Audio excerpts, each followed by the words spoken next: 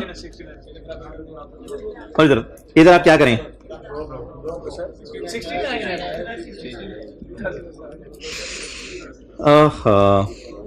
चलें जाएं, साथ वाले को लेके जाया करें, बैठा रहता है इधर। ओ 2 मिनट पहले हो गया, अच्छा चलें। नहीं ओ भाई जाना नहीं, दरवाजा नहीं खोलना। मुझे ये बताएं कि अगर बॉस एम्प्लॉय को गलत काम करने को कहे तो कितने फंडामेंटल प्रिंसिपल वायलेट हो रहे होंगे? 3। जरा चुप करके मुझे बताने दीजिएगा। इंटेग्रिटी, ऑब्जेक्टिविटी और प्रोफेशनल बिहेवियर। और एम्प्लॉय अगर गलत काम करने को बॉस कहे तो एम्प्लॉय को कोई इंसेंटिव ना हो तो इंटिमिडेशन थ्रेट, और अगर इंसेंटिव भी दे दे सेल्फ इंटरेस्ट थ्रेट।